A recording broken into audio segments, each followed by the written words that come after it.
right, we're going to go ahead and get started. We promise to be prompt and on time. Good morning. I see people waving and holding up their mugs and drinking their coffee. We are so glad that you have joined us this morning for our first ever virtual event. And boy, does it feel new to us. I don't know about you. So to get us started, I need to introduce myself. My name is Blythe Duckworth-Syeds, and I am the Director of Development here at the Dolores Bar Weaver Policy Center. So to keep us on time, I'm just going to do a few matters of housekeeping, which of course is different because we are virtual. So I want to ask that you all keep yourselves muted so that we can hear the program, the speakers, the video, and that as we go, you should already be muted. Depending on how savvy you are with Zoom or your preferences, you may have moved us into gallery mode so that you can see everyone. But for the purpose of the program, which we're starting now, it's best if you're in speaker mode. If you didn't change any of your settings, you're good to go. So we have Megan, who is our maestro behind the scenes, and she's going to be doing the transitions for us. We have a few visuals, and we also have videos for you. So we're live. We decided that we really wanted to do this special event just for you all. You are our most loyal supporters, our loyal donors. And so what we put together today is specifically for you. And in this time of social distancing, we wanted to come up with a way that we could feel connected. And a lot of people do that over a cup of tea or a cup of coffee together. So bear with us as we are live. There may be a few pauses in our transitions, but we'll get there. And then the last bit is just to note that we are recording the event. There are a few people who really wanted to join us today, but they're not able to. And so they're going to be watching this later. Chances are we probably won't see you in the recording because it will be in the spotlight view, which is how you're seeing me now. But I just wanted to go ahead and let you know that. And so with that, I'm going to go ahead and turn it over to our board chair and introduce you to Sherry McGill.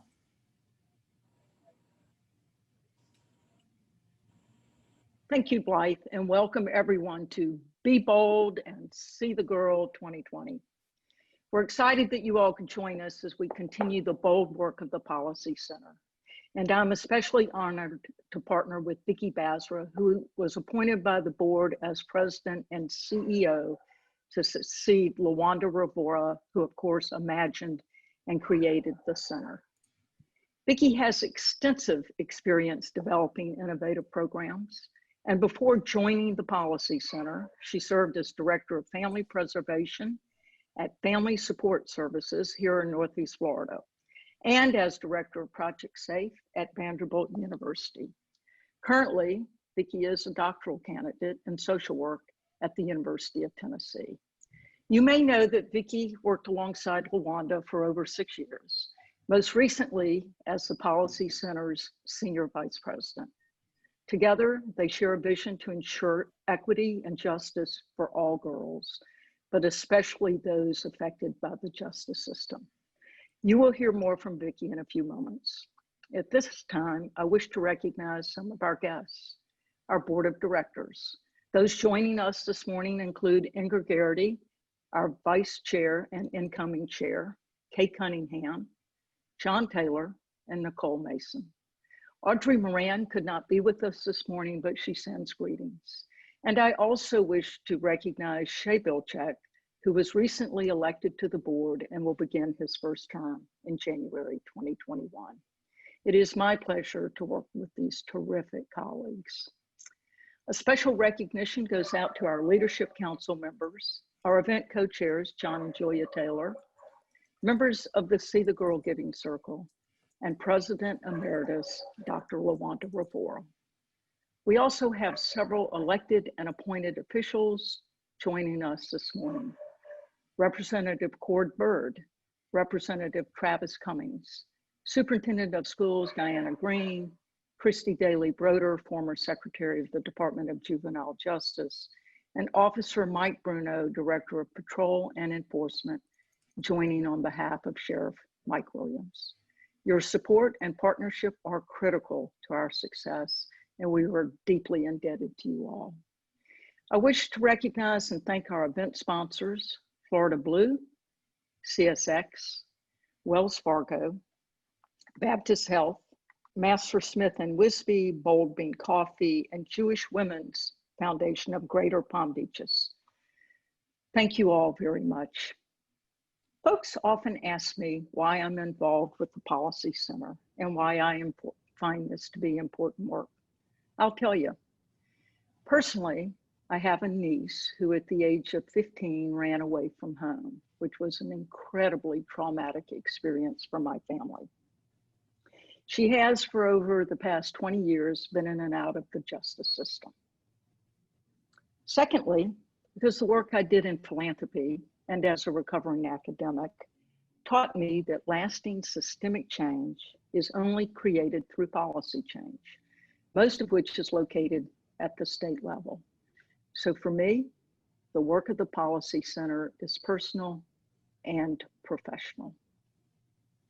Now, join me in welcoming our new President and CEO, Vicki Basra, who will share how the Policy Center is making a positive difference here at home, statewide, and nationally. Vicki. Thank you, Sherry. I'm so excited this morning to have all of you joining us with your warm cups of coffee. I hope you're enjoying your mugs and your bold bean coffee, and if you're like me, you have hot chocolate in it. As many of you know, I've been with the Policy Center since 2013, and I'm thrilled to have the opportunity to take the Justice for Girls work to the next level with the support of our dedicated board, our wonderful staff who are on the call today, and all of our supporters, all of you who continue to show up. Thank you. Today, we are excited to be celebrating all of our successes and taking time to look forward to the future. Since our opening in 2013, over 2,000 girls and their families have received services. We have reduced suspension rates by 86% in schools with the Girl Matters It's Elementary program in partnership with the Duval County School Board.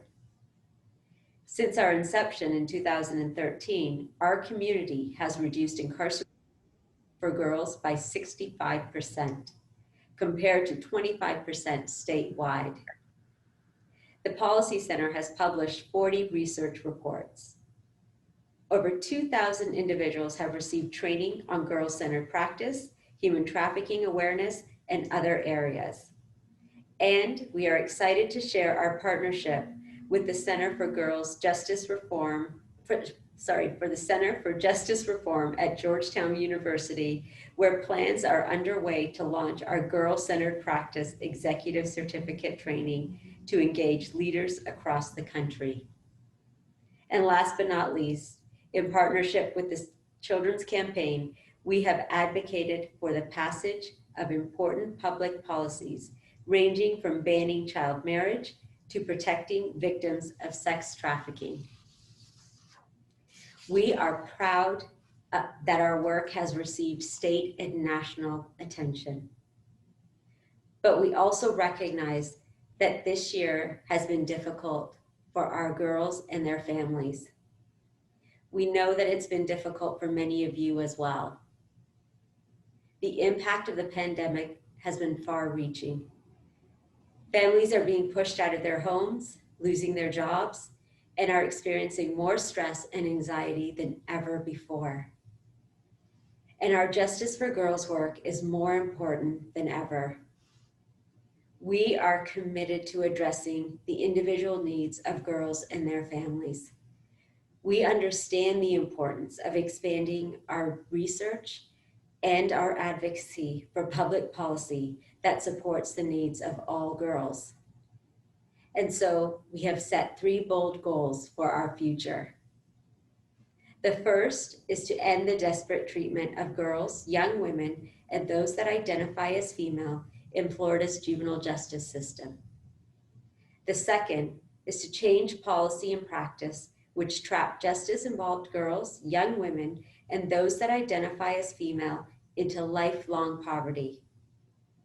And the third, to expand our research capacity to support this important work. With your support, we can drive the change that truly matters. We can provide space where girls and those that identify as female can show up and be bold. Like Alyssa Beck, who has changed hate into hope and is now sharing that with other girls. Please join me in welcoming Alyssa.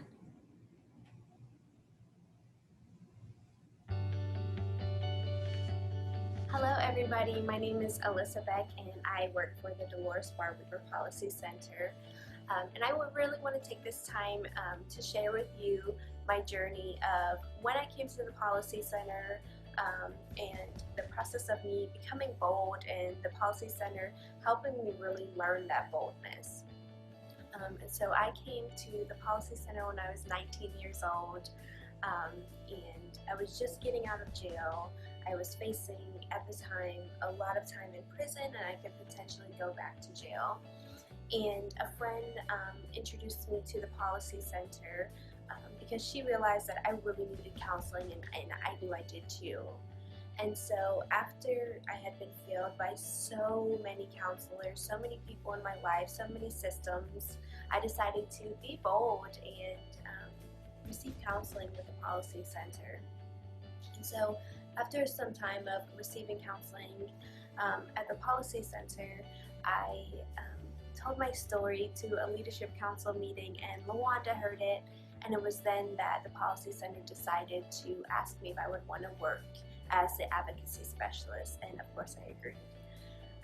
And so I started working in that position as an advocacy specialist and still, going through the therapy and working through my own trauma.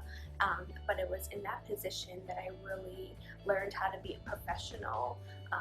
And so I eventually got to travel all around the United States and to Canada and telling my story, but not only telling my story, but telling people, how the community and how their communities can better come together to serve the girls that had these high needs.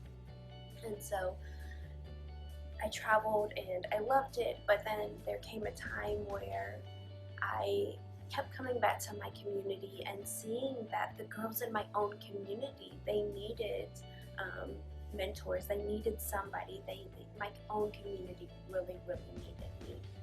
And so this position came open at the Policy Center, and it was for the Survivor Mentor position. And so I decided to apply. And when I did, it was an intimidating process where I had to go through several different interviews where I was interviewed by my colleagues and my peers, and eventually I was offered the position for the Survivor Mentor. And so I came into this role knowing a bit about the position, but really, learning it along the way now. So I have been the Survivor Mentor about a month now, and it has been more and better than I have ever expected. I get to walk alongside girls and young women, and those who identify as young women, and be their mentor, have conversations with them, listen to them and hear them.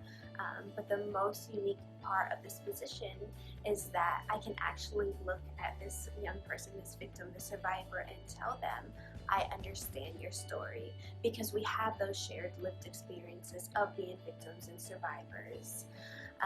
And so here I am today as a survivor mentor, coming from an advocacy specialist, coming from a client, and just learning how to be bold. And so now as a survivor mentor, I get to be in my community with the young people and teach them how to be bold too.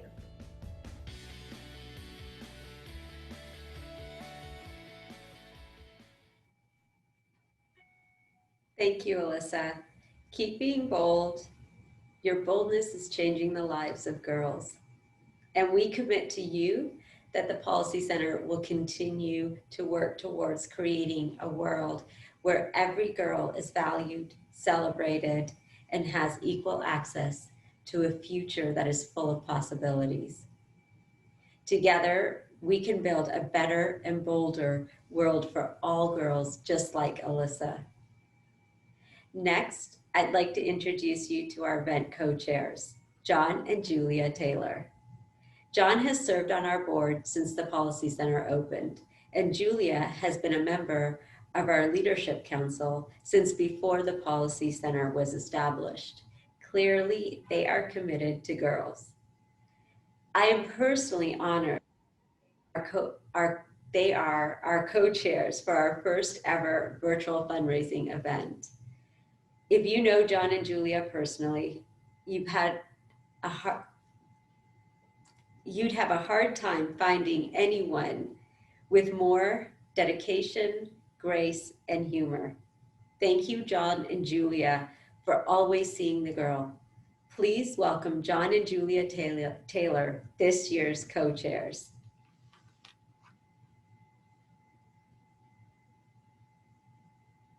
Thank you so much for your kind words, Vicki, and thank all of you for being here with us today. We've all just heard Alyssa's incredible story. After hearing her speak, who can doubt that she is bold? We want to remind you that Alyssa is only one of thousands of girls the Policy Center has impacted. John and I have had the privilege of seeing firsthand the impact of what it means for the Policy Center to be bold. We've been committed to the Policy Center for many years, and we believe deeply in strategy to conduct research and use the findings to change public policies and practices hurting girls. We have granddaughters, and it matters to us that every girl has opportunities like our granddaughters, a future full of possibilities. It also matters to us that we invest our time and resources in agencies that provide and produce outcomes. That's exactly what the Policy Center does, not only for individual girls, but also in policy reforms ranging from protecting the rights of trafficking victims to banning child marriage. The Policy Center also provides training and support to judges and works closely with the Jacksonville Sheriff's Office to help professionals in positions of power to make more informed decisions about holding girls accountable while also addressing their complex needs. As Jacksonville natives, we're proud this work started in this community and is now recognized and being replicated in other states across the country. If you are anything like us, the COVID-19 pandemic has given you pause to think about what is really important to you. We too have been reflecting on how we spend our time and how we spend our resources. We are asking you to join us, to be bold, because an investment in the Policy Center is a worthy investment. We're asking that you join us in supporting the mission of this stellar organization. We can assure you that it will make a difference.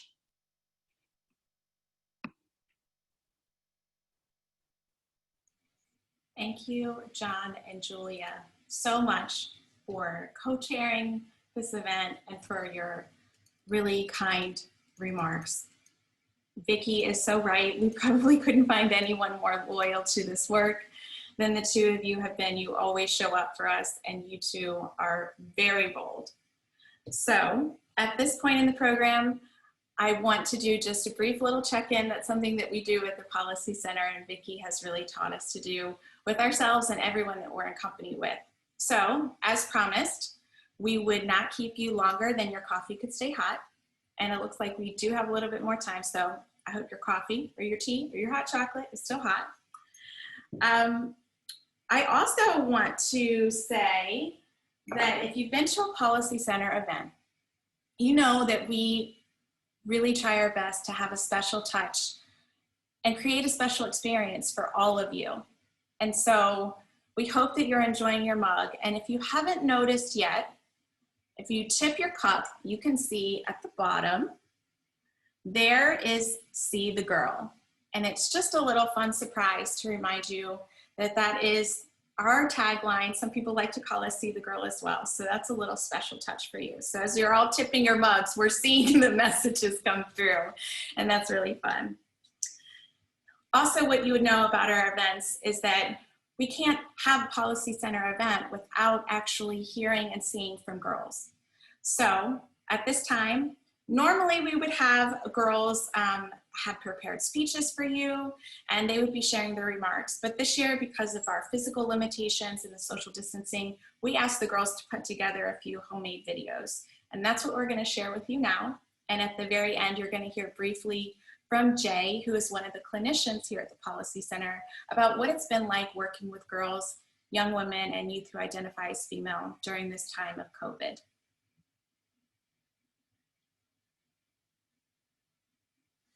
I have been with the Dolores Brown Weaver Policy Center for a year now, and I really, really love it. They have been there through times that I never thought that I would ever experience, and even when I felt like it was abnormal, they told me that it's okay, it's normal. People go through things in life.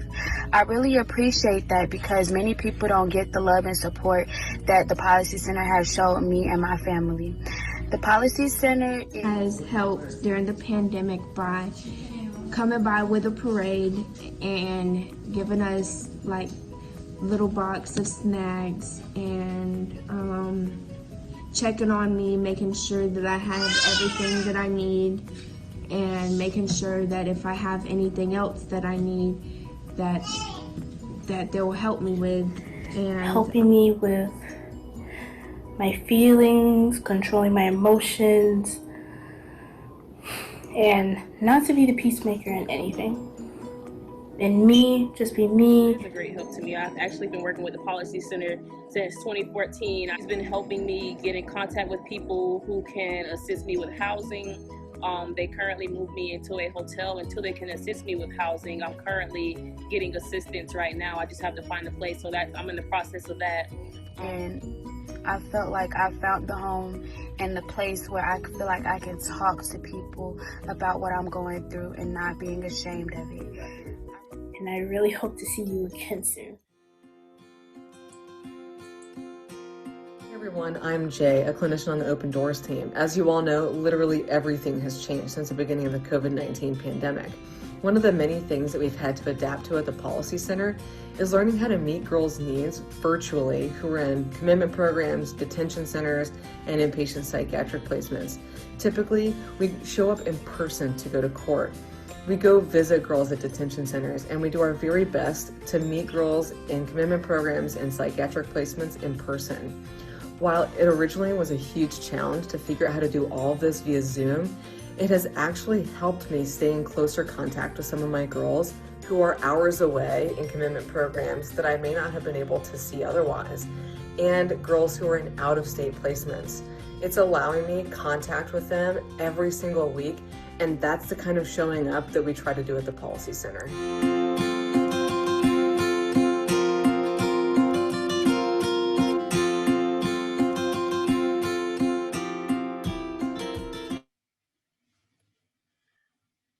So I don't know about you, but when the girls were talking, I could feel everything that they were saying and all of their emotions. The girls always say it better than we ever could. And they really showed up authentically, even though they were on camera. So now is the time where I want to ask all of you to be bold and to show up, as Jay said. And now is the time in the program when we would normally be handing out pieces of paper and asking you to make your donation or your pledge of support. And I just want to reiterate what John and Julia said, our co-chairs, and that is that making an investment in the Policy Center, and you all know this as our loyal donors and supporters, that making an investment in the Policy Center is an investment worth making, because when you invest in the Policy Center, you're changing the lives of thousands of girls. You are intervening in their lives and setting their lives in a completely different direction. And you're doing that for girls that are here in our local community, for girls that are across the state and nationally. And the way that we can do that is through our complex strategy that makes us a Policy Center. So I want to ask you to be bold and to help to change the lives of thousands of girls. So at this time, what we're going to do is Megan is going to put up on the screen a slide, and this is going to be the visual that you would see when you check your email, because you have an email waiting from me. So we've made it really easy for those of you who want to give online, but don't worry, we still take checks. Of course we do. We will take checks and gifts in kind of any form. So your support is important to us no matter how you give. So the first one that you can see, if you choose to give online, you're going to have this link in your email, make it really easy for you. The first option you have is to make a donation, and that's a one-time gift. The second one is to make a pledge, and that's a reoccurring gift that you'll make for several years to come. And that is so important to us because we know that we can count on that support for the years to come. And we also have people on the call who already are active with their pledges. And so if you'd like to make your annual installment, you have that arrow on there all the way to the right, and that is so that you can make a pledge payment. Of course, my phone number is there as well, and I'll be staying on the call at the end if you want to chat over your audio or in the chat box as well. So we can go ahead and take that down. And I know that was a lot. You didn't need to take any notes because, again, it's in your email. I see someone already wrote a message and said they've made their donation. So thank you so much for that. So to wrap it up on time, even a few minutes early, thank you so much for taking time out of your day to be here, to show up with us. Please, as soon as you hop off the call, check your email, consider the support that you can make, and remember to be bold and to see the girl. Have a great day, everyone.